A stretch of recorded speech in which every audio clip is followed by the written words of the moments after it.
Hello again! So now it's chapter 29, Mrs Beamish Worries.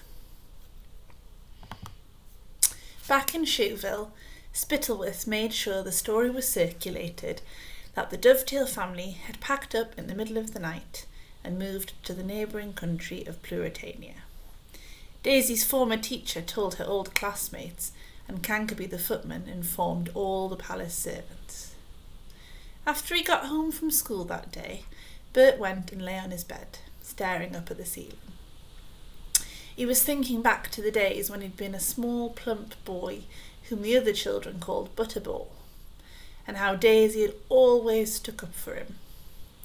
He remembered their long-ago fight in the palace courtyard, and the expression on Daisy's face when he'd accidentally knocked her hopes of heaven to the ground on her birthday.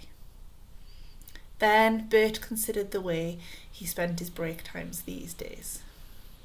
At first, Bert had sort of liked being friends with Roderick Roach, because Roderick used to bully him, and he was glad he'd stopped. But if he was truly honest with himself, Bert didn't really enjoy the same things that Roderick did. For instance, trying to hit stray dogs with catapults, or finding live frogs to hide in the girls' satchels. In fact, the more he remembered the fun he used to have with Daisy, the more he thought about how his face ached from fake smiling at the end of the day with Roderick. And the more Bert regretted that he'd never tried to repair his and Daisy's friendship. But it was too late now. Daisy was gone forever, gone to Pluritania. While Bert was lying on his bed, Mrs Beamish sat alone in the kitchen. She felt almost as bad as her son. Ever since she'd done it, Mrs Beamish had regretted telling the scullery maid that Mr Dovetail had said that the Ickabog was not real. She'd been so angry at the suggestion that her husband might have fallen off his horse, she hadn't realised she was reporting treason until the words were out of her mouth, and it was too late to call them back. She really hadn't wanted to get such an old friend into trouble, so she'd begged the scullery maid to forget what she'd said, and Mabel had agreed. Relieved, Mrs Beamish had turned around to take a large batch of maiden's dreams out of the oven, then spotted Cankerby the footman skulking in the corner. Cankerby was known to everyone who worked at the palace as a sneak and a tattletale. He had a knack of arriving noiselessly in rooms and peeping unnoticed through keyholes. Mrs Beamish didn't dare ask Cankerby how long he'd been standing there, but now, sitting alone at her own kitchen table, a terrible fear gripped her heart.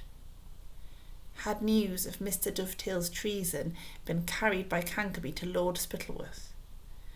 Was it possible that Mr Dovetail had gone not to Pluritania, but to prison?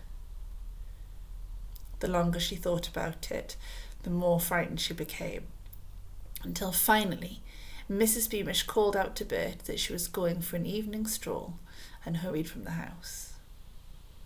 There were still children playing in the streets, and Mrs Beamish wound her way in and out of them until she reached the small cottage that lay between the city within the city gates and the graveyard. The windows were dark and the workshop locked up. But when Mrs Beamish gave the front door a gentle push, it opened. All the furniture was gone, right down to the pictures on the walls. Mrs Beamish let out a long, slow sigh of relief.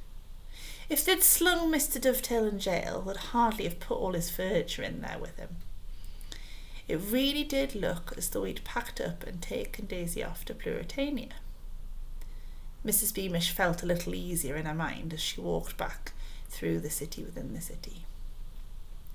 Some little girls were jumping rope in the road up ahead, chanting a rhyme now repeated in playgrounds all over the kingdom. Ickabog, Ickabog, he'll get you if you stop. Ickabog, Ickabog, so skip until you flop. Never look back if you feel squeamish, 'cause he's caught a soldier called Major. One of the little girls, turning the rope for a friend, spotted Mrs Beamish, let out a squeal and dropped her end. The other little girls turned too, and seeing the pastry chef, All of them turned red. One let out a terrified giggle and another burst into tears. "It's all right, girls," said Mrs. Beamish, trying to smile. It doesn't matter." The children remained quite still as she passed them, until suddenly Mrs. Beamish turned to look again at the girl who dropped the end of the skipping rope. "Where," asked Mrs. Beamish, "did you get that dress?" The scarlet-faced little girl looked down at it, then back up at Mrs. Beamish. My daddy gave it to me, missus," said the girl, "when he came home from work yesterday. And he gave my brother a bandolo." After staring at the dress for a few more seconds, Mrs. Beamish turned slowly away and walked home.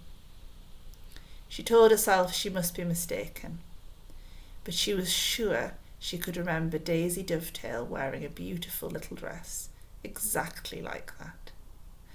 Sunshine yellow with daisies embroidered around the neck and cuff.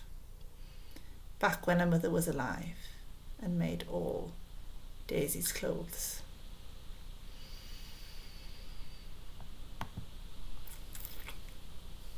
Bit dramatic, isn't it? Right, children, I'm not going to read a little bit for a while, so somebody else will. I hope you enjoy the next bit. Bye now.